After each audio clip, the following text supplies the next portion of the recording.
Cos'è la cellulite? Questo famigerato problema che assilla tutte le donne, o quasi. Scopriamo insieme nel video come si crea e come fare per eliminarla.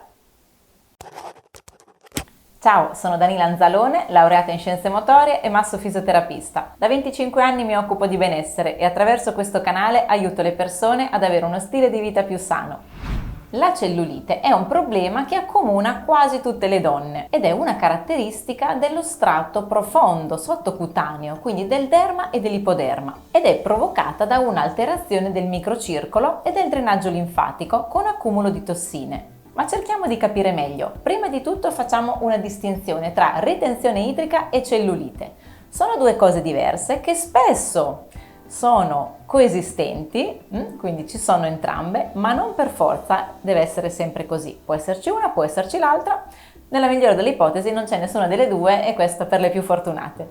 Quindi la ritenzione idrica è un accumulo, un eccesso di liquidi. Quindi quest'acqua, questi liquidi non sono all'interno delle cellule, ma sono nello spazio interstiziale, tra le cellule, mentre invece nelle cellule non c'è acqua, ok? Quindi siamo disidratati per assurdo. Spiego meglio questo concetto della ritenzione idrica in un video proprio specifico e ti lascio il link in descrizione. Invece la cellulite è una condizione diversa, è un problema di accumulo di grasso, normalmente localizzato nella zona dei glutei, dei fianchi, delle cosce e della pancia. Se poi la persona è molto in sovrappeso, anche nelle braccia. Il fatto di avere grasso corporeo non è una peculiarità solo di chi è in sovrappeso, ma può essere anche per una persona magra. Dipende dalla composizione corporea, cioè quanta massa magra e quanta massa grassa è presente all'interno del corpo. Per scoprirlo potreste fare un impedenziometro che rileva appunto tutti i parametri corporei e andare nel dettaglio a capire come siamo fatti, di quanta acqua, quanto grasso, quanto muscolo, e quella è la cosa più importante, perché noi potremmo essere magre ma mollicce. In quel caso vuol dire che c'è più massa grassa rispetto alla massa magra. Spesso si sente dire che la cellulite è una malattia, una patologia.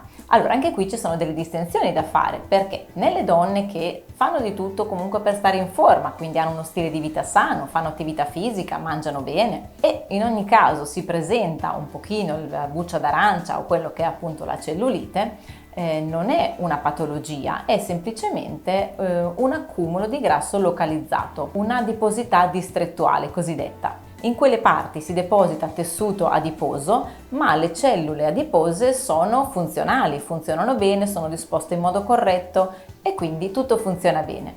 Nel momento in cui invece queste cellule di grasso hanno una funzionalità alterata, una forma anche diversa, allora si può parlare di patologia e viene definita panniculopatia edemato-fibrosclerotica, un nome stranissimo per definire uno stadio avanzato della cellulite. Ma andiamo per gradi, scopriamo una cosa alla volta. Prima di tutto, noi mangiamo anche grassi, come possono essere le olive, la cioccolata, il burro di arachidi, l'avocado, l'olio, i formaggi più grassi. Va bene, dipende dalle quantità, comunque questi grassi arrivano nel nostro corpo e il corpo li digerisce e sono chiamati trigliceridi, che vengono appunto inglobati all'interno delle nostre cellule. Poi, quando il corpo ha bisogno di energia, nel momento in cui facciamo attività fisica, ci muoviamo, facciamo qualsiasi attività o comunque abbiamo una dieta ipocalorica, il corpo va a prendere in questi depositi di grasso l'energia, il grasso lo trasforma in energia. Invece, se noi non ci muoviamo, ingeriamo troppi grassi e non ci muoviamo, quindi non abbiamo un dispendio di energia, il corpo continua ad accumulare questi grassi e riempie questi sacchettini, che sono appunto queste cellule adipocitiche, che si moltiplicano e si riempiono. Invece, quando poi facciamo movimento o comunque facciamo una dieta ipocalorica e in qualche modo riusciamo a svuotare questi sacchettini, appunto si liberano dal grasso ma non scompaiono. Il numero di adipociti che noi andiamo a creare rimane lì, ahimè. Non scompaiono, si svuotano, ma sono lì pronti a riempirsi di nuovo. Se, per esempio, non seguiamo più una dieta sana, un movimento, uno stile di vita corretto, e di nuovo riaccumuliamo peso e di nuovo i sacchettini si riempiono. Quindi questa situazione con un eccesso di adipociti, quindi troppo grasso, e una cattiva circolazione, se non si fa niente, nel tempo peggiora fino a diventare un tessuto fibrotico, cioè la famosa pelle a buccia d'arancia. Se continua poi a peggiorare, il tessuto si dice che diventa proprio sclerotico e quello è il cosiddetto effetto a materasso, cioè ci sono proprio dei crateri, no? Nell'aspetto della pelle. Si dicono micronodularità del tessuto ed è anche dolente perché c'è proprio un'infiammazione, quindi anche al tatto sentiamo dolore. A questo punto ti chiedo com'è la tua pelle nei punti critici, nelle cosce, nei glutei, come ti senti al tatto, hai dolore, è infiammato? Fammelo sapere nei commenti. Adesso non ci resta che capire cosa possiamo fare. Questo è tutto quello che succede nel nostro corpo, ma vediamo come possiamo migliorare la situazione, se è possibile eliminare questa benedetta o maledetta cellulite. Tutto quello che sentiamo, massaggi, creme, trattamenti da soli, ovviamente dopo tutto quello che abbiamo detto è normale che non possono funzionare, non possono risolvere completamente il problema. Possono forse alleviarlo un po', migliorare un po' l'aspetto della pelle, ma non possono risolvere quello che è successo sotto, nel tessuto sottocutaneo. I consigli che mi sento di darti sono questi. Prima di tutto, lavora sulla tua alimentazione, quindi andiamo a sistemare la nutrizione, l'integrazione in modo da dare al nostro corpo tutto quello di cui ha bisogno: vitamine, minerali, fibre, proteine, carboidrati, tutto quello di cui il nostro corpo necessita per stare bene. Seconda cosa fondamentale, l'allenamento, comunque il movimento, l'attività fisica, chiamala come vuoi. Intanto do per scontato che ci alleniamo, poi vediamo come non andiamo a distruggerci in allenamenti di cardio intensi ed eccessivi, quindi ore sul tapis-roulant, ore di corsa o di camminata. Non facciamo attività ad alto impatto, quindi la corsa per tanti chilometri non è l'ideale per chi soffre di cellulite e anche di ritenzione idrica.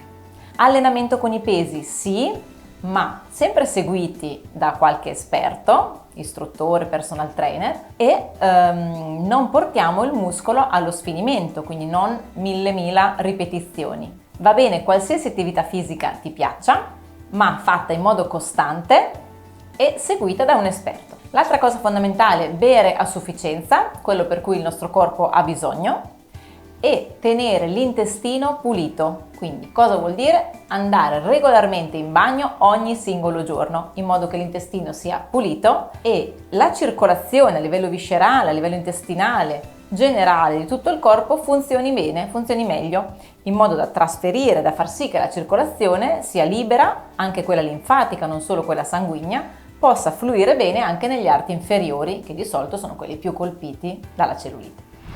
A questo punto, dopo che abbiamo portato l'attenzione su tutti questi punti, possiamo pensare anche di spalmarci qualche crema e fare dei trattamenti specifici e mirati. Tutte queste cose insieme, un po' alla volta, con costanza e con determinazione, portano ad un risultato. Quindi in certi casi la cellulite si può risolvere completamente.